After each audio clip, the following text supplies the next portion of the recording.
science and civilization of China and a pioneering biochemist, and considered the Erasmus of his generation.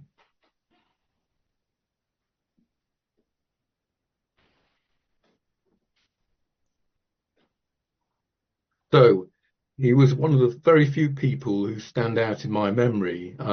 He treated me as a young undergraduate as an equal, someone worth listening to. His first words to me were to tell me off, actually.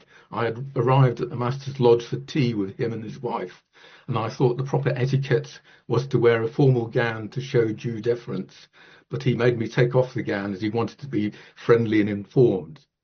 And you can see the formal attire of undergraduates from Keith going to graduation. That's not my photo, and I'm not in that group. So how to introduce Needham's background? Well, with some trepidation, I include this video which gives his own views on his background, which I thought was better than me trying to put it in my own words. And I think it is a case of if a picture is worth 1,000 words, a video must be worth 10,000. So this is about 3 minutes if the technology works.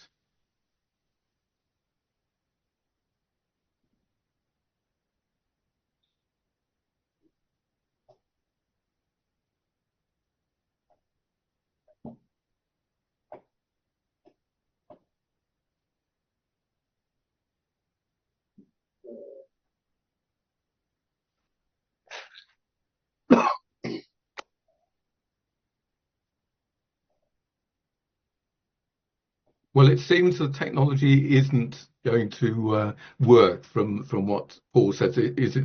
If anybody can hear the video, then let me know.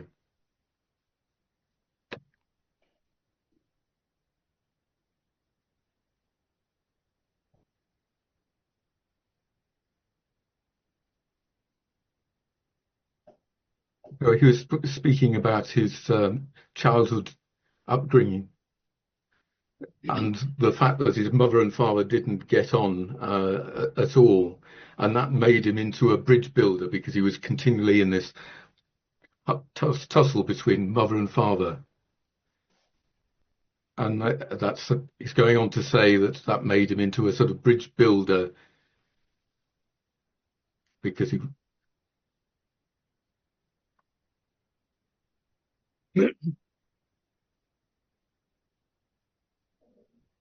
So he's saying that he first built the bridge between religious belief and scientific belief, and then his work as a biochemist that went on.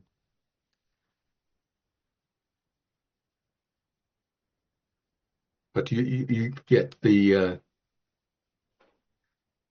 gist of what he's saying. I think as the technology has failed me in this occasion, I'll move on to the other side of it. So his father, Joseph Senior, was born in 1860 in London and from Huguenot immigrant ancestry, in fact. But the family was not rich, and he worked his way up by hard graft to being a leading Harley Street physician by 1900, and eventually he was comfortably well off. He believed in using his time very carefully, something he passed on to his son. In fact, he would have been a suitable subject for Samuel Smiles' self-help book. But his life had a major tragedy. His first wife, Jane Coglan, gave him a daughter, who was named Josephine, but both mother and daughter died of diphtheria in 1888. His second wife came from fairly poor family in Ireland. She did claim descent from the Montgomery clan leaders, the Earls of Eglinton, with little justification as far as I can tell. And she was a fairly eccentric character, possibly bipolar. They met in 1891 and married soon after. And she wrote songs and ballads and was published by Ivor Novello, that we see here, a very famous music publisher. And won a prestigious competition. Her autobiography was titled Daughter of Music. She also wrote 4 songs for women suffragettes, so somewhat of a political activist as well. And in later life, she became interested in the occult. So a very different character to her husband.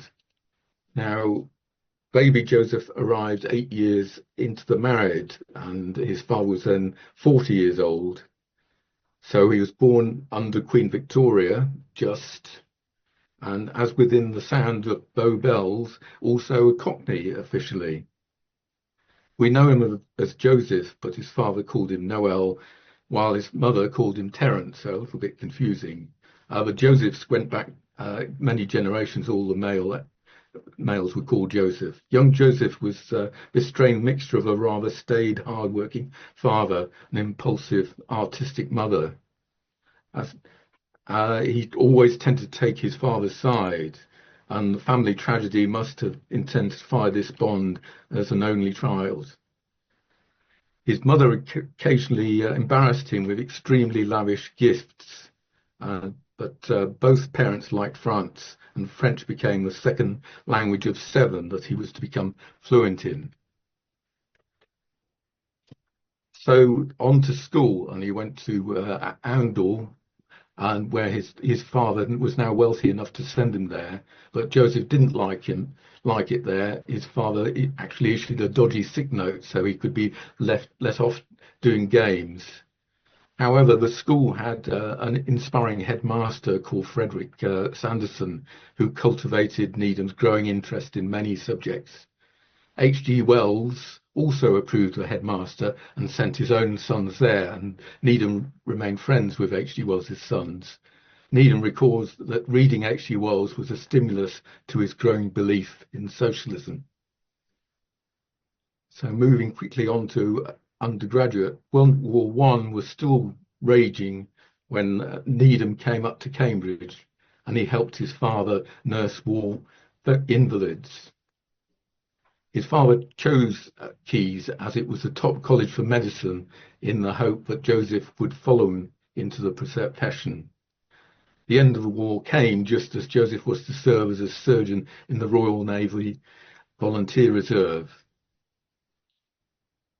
Then his father died in 1920. This must have been a major blow. Luckily, his uncle Alfred could afford to pay for him to continue his studies. I have heard it said that he considered himself a plodder, not a genius. Results came from painstaking work and moments of, rather than moments of revelation, and he worked to a strict timetable. He had a typewriter from the age of 8 and never wrote extensively longhand afterwards. He typed very fast, but only with 2 fingers. And he was remaining at this time a rather shy individual, but did he have a life outside of studying? One interest was motor cars, which you might not have guessed. This is his own car, a picture from the archive. I don't know whether we were going to record this session. I haven't seen a notification whether recording's in progress, but perhaps it is. Another interest was trains, and he was also interested in trains. And one of these photographs is Needham's own from when he went to Chongqing in 1943.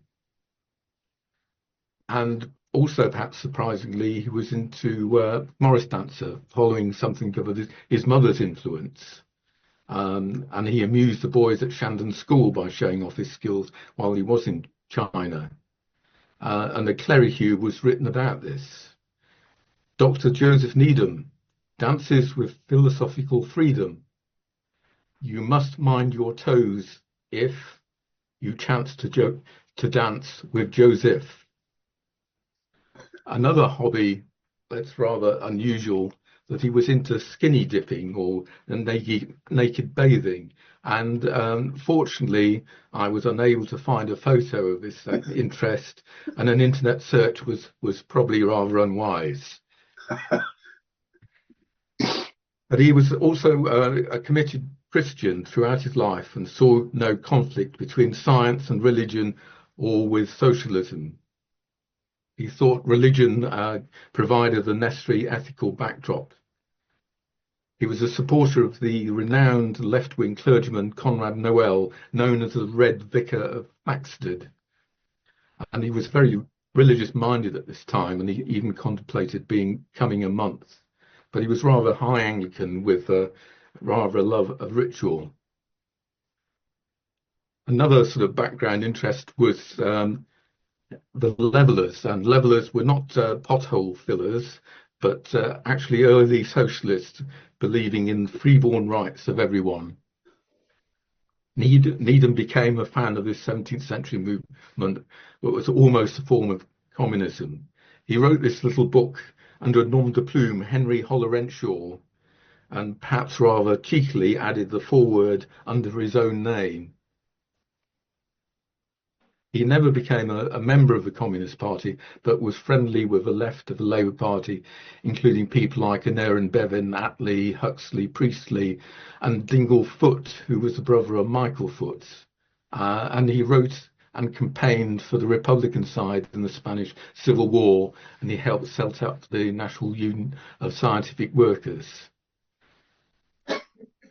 After graduating, Needham stayed on at Gonville and Caius College, where he was based for basically 75 years of his life. So it is appropriate to look at the college in a bit more detail.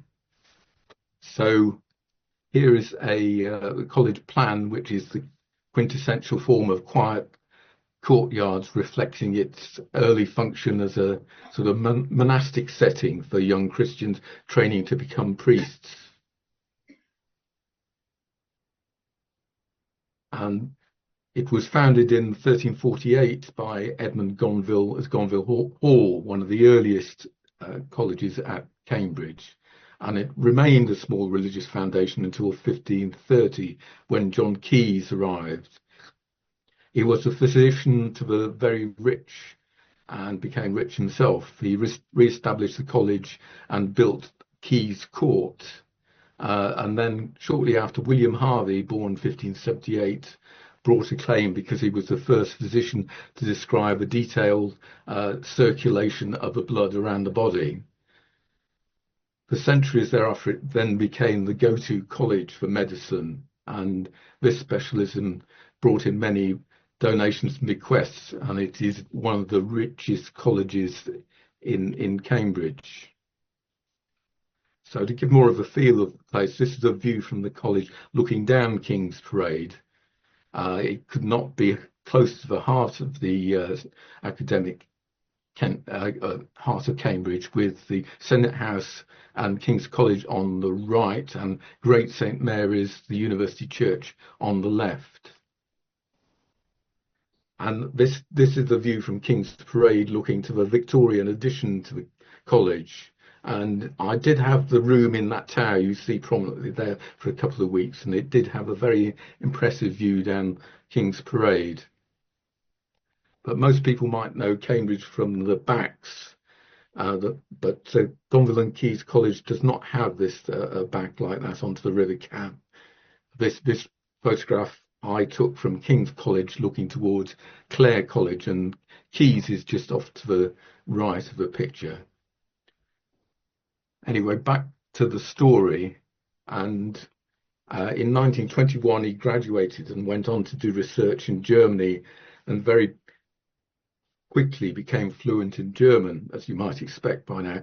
Sir William Bates Hardy then encouraged him to turn to biochemistry when he returned. Biochemistry was the frontier subject of science at the time.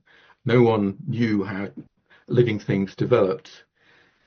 He became increasingly interested in making a bridge between chemistry and medicine.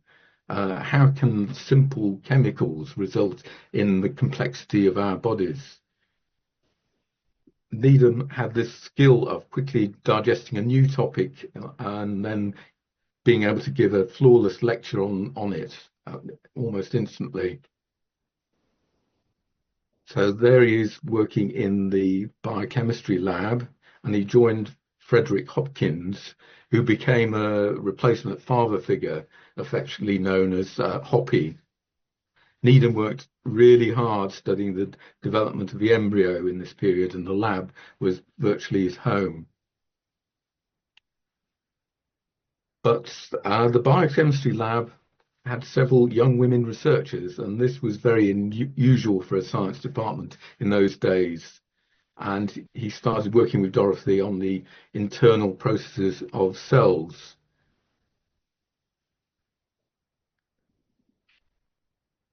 And Dorothy Moyles was 5 years older and a Quaker from St Austell, Cornwall. Dorothy was known as Dophy by Joseph and all their friends.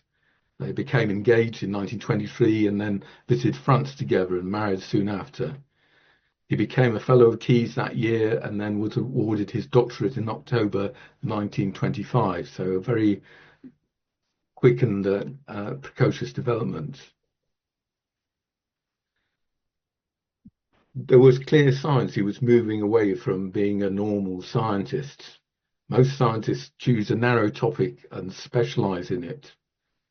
Needham's work instead broadens to consider the full his historical context, and a history of embryology was widely acclaimed. His mother was delighted with it. For most people, this would have been the summit of their academic career. And Sir Frederick Hopkins should be mentioned, as he won the Nobel Prize in 1929 for the discovery of vitamins. So you can think of him next time that you take some. He was knighted in 1935, and his biochemistry lab generated no less than 10 Nobel Prize winners in all. So it was very much at the ferment of scientific research. And here is an important page from Needham's book. It shows the way that Needham organized his thoughts by making a chart of interconnections. He was moving towards being a generalist. In science, he wanted to have a history of science as a recognized field of study. And he had almost photographic memory, so he could memorize pages of text almost instantly, and also a magpie mind who was interested in ideas from any sector of knowledge. And the tale is told that when he was ill from overwork, he corrected proofs in his head, and to make it a little bit more challenging for him, he did the corrections in French as well as English. Then in August 1937, 3 undergraduates from war-torn China arrived in the biochemistry lab. This was to change his life. Lu Guizhen had come to study with Dorothy, as her specialist subject was also muscle function. However, Joseph soon became physically entranced with her, and also with her great knowledge of China and Chinese science. She knew of Joseph because of his work in campaigning for the Republicans in the Spanish Civil War. Lu's father was a leading pharmacologist in Nanjing and knew both traditional and Western medicine. And actually, a volume of his great work is dedicated to him. Guizhen spoke of her own contribution to Needham in much of his later life. She said, "Joseph built a bridge. I am the arch that sustains the bridge."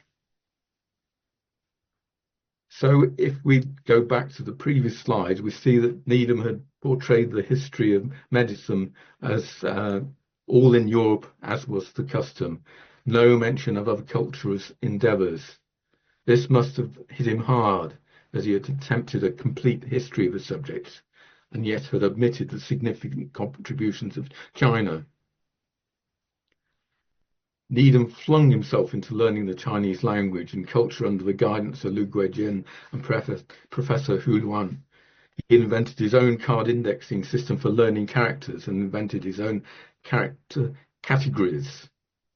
It is said that he feigned illness when on a holiday so that he could stay back and study characters rather than go out for a walk. He was totally dedicated and fallen in love with China. But Chinese students were receiving alarming reports the brutality of the Japanese occupation that began in 1937, universities fled deep into the western countryside to escape destruction. Pivotal moment came when a Chinese professor that you see in the Confucian robe here gave a talk about the situation at Oxford in 1939. As a result of this, a mission was created to find out more and send out aid.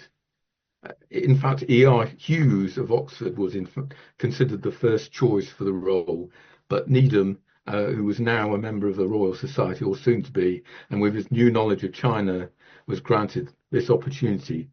He was delighted and excited about the prospect. However, it took another 3 years before it became a reality. And in this period, he met many people who were interested in China, including at this time David Crook, Arthur Waley, and Ambassador Wellington Koo. Guizhen then left Cambridge for Berkeley, California in 1939, but they remained in contact. And then we come to China, and it is believed that Churchill himself backed the mission as support for China would soak up Japanese aggression in Burma and protect India, which Churchill considered the jewel in the imperial crown. And finally, in 1942, Needham was given permission to go after the US entered the war. On arrival, immediately came across strong evidence of an ancient separate culture that fired his enthusiasm to learn more. He became totally smitten. And this is a scene from a SACU members visit in the 1980s. Francis Wood has also covered his wartime visit to China, so I'm only going to briefly mention it. Among some of the people Needham met was Zhou Enlai in Chongqing, and they remained friends thereafter. And Chongqing itself has changed rather significantly since those days, so the Yangtze waterfront is rather different now. And he headed up this unit, which was the Sino-British Scientific Cooperation Office.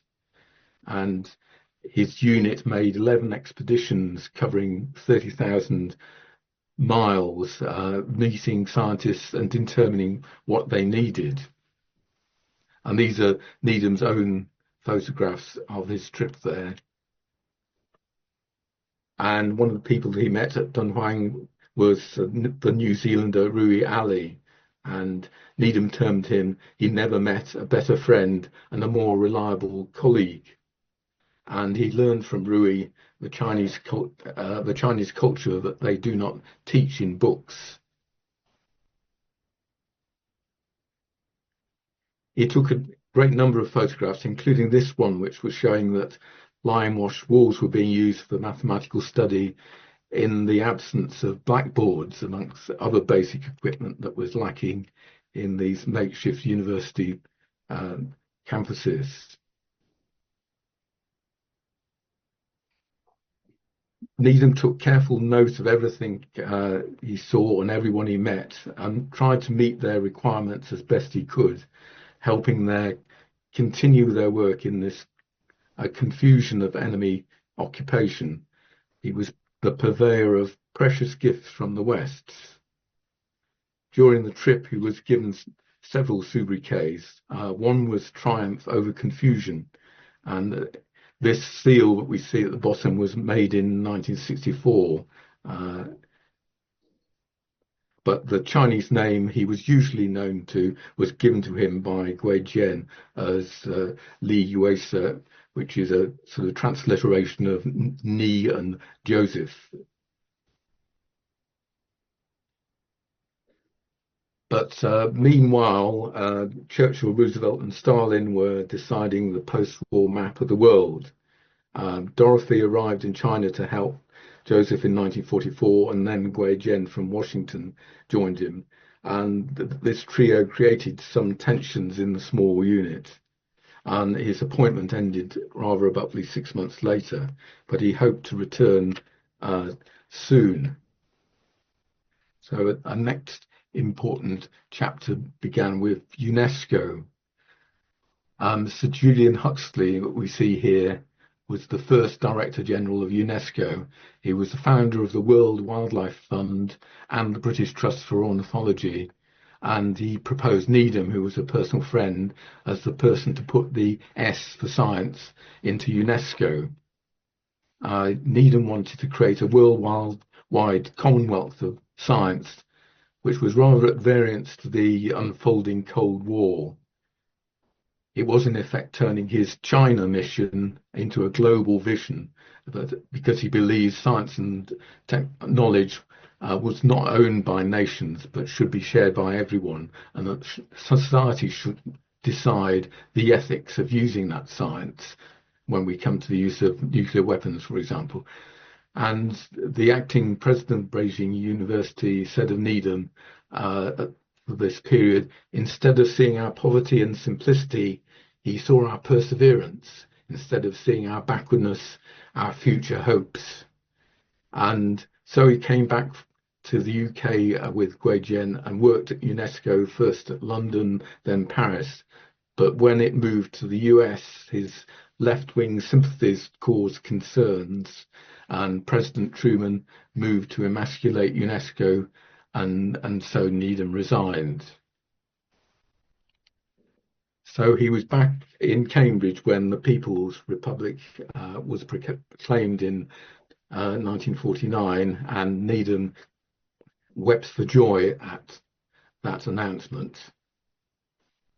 But soon enough, the Korean War began, and allegations of use of biological weapons, airplanes dropping diseased rats, for example, was spread in China.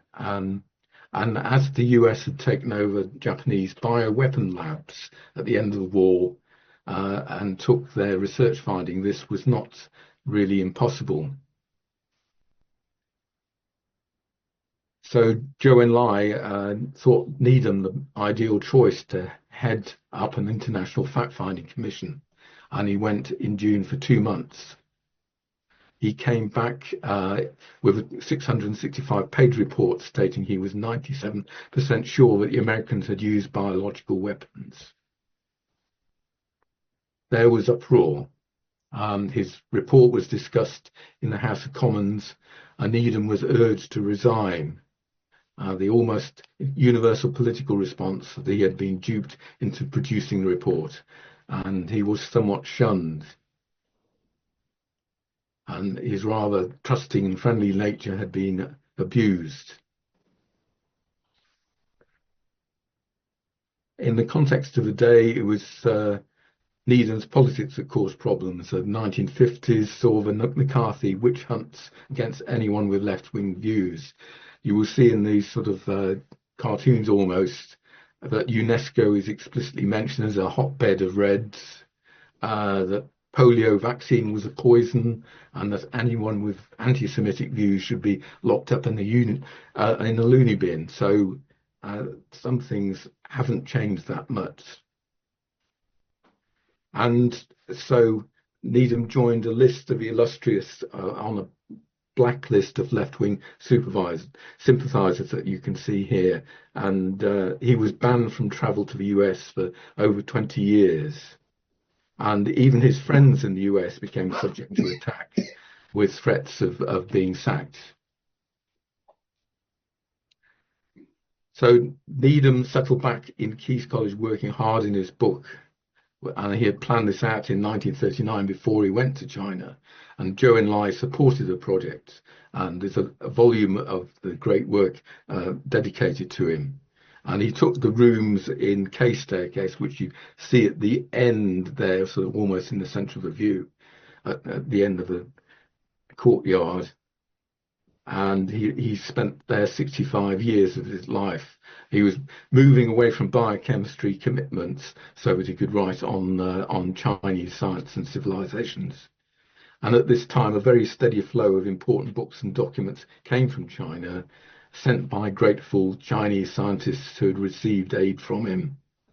Dofi continued her biochemistry research, and she too was made a Fellow of the Royal Society in 1948. And I think they're still the only married couple to have that honour.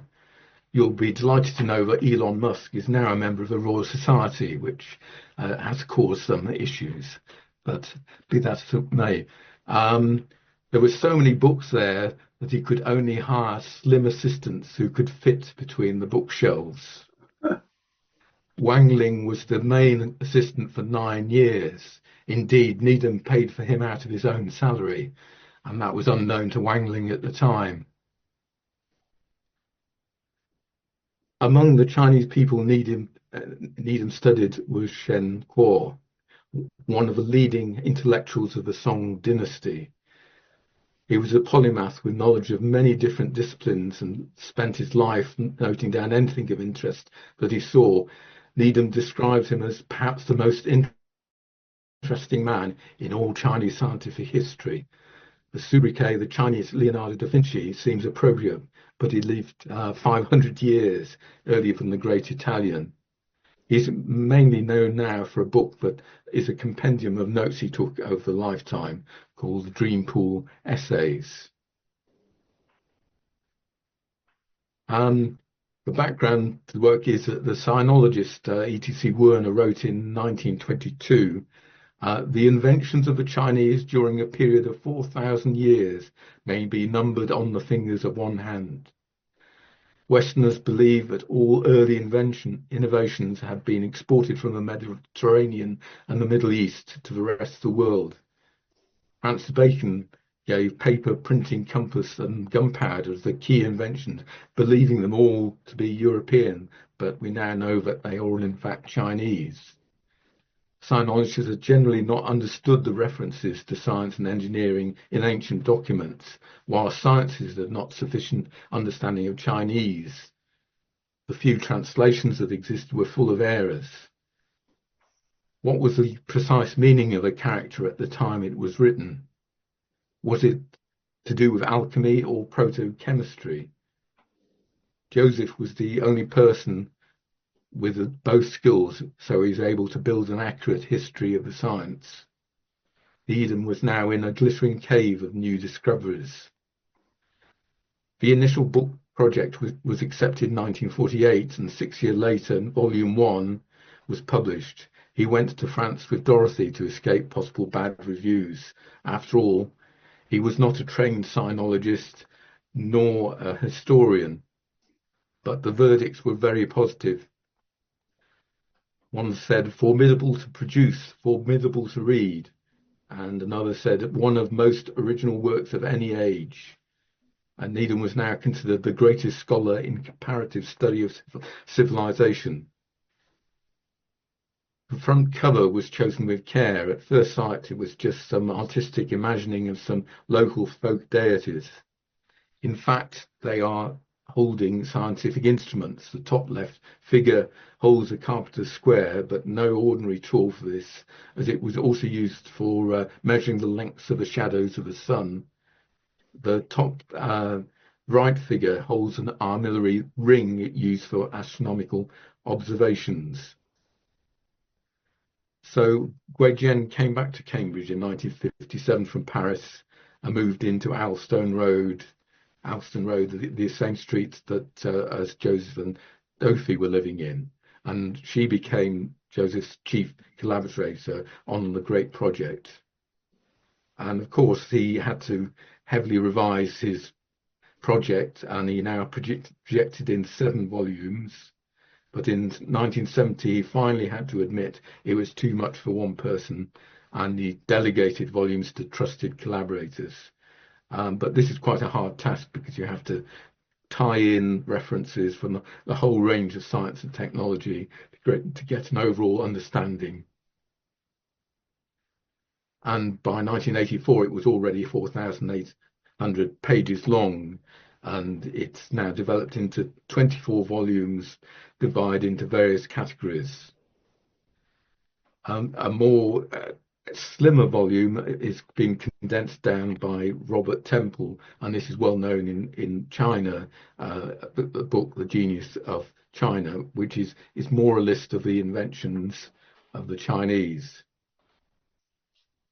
and he continued to visit China whenever he could during this project. Here he is at Mao's birthplace, and we see the three together, Dofi, Guizhen, and Joseph. And the three together were known as the Needhams, sort of inseparable group. And he did meet Mao Zedong on a couple of occasions. And there's a rather fanciful story that in 1972, in a meeting with Mao Zedong, they discussed the relative merits of cars and bicycles, which is best. And Needham said bicycles, thinking of Cambridge. And the story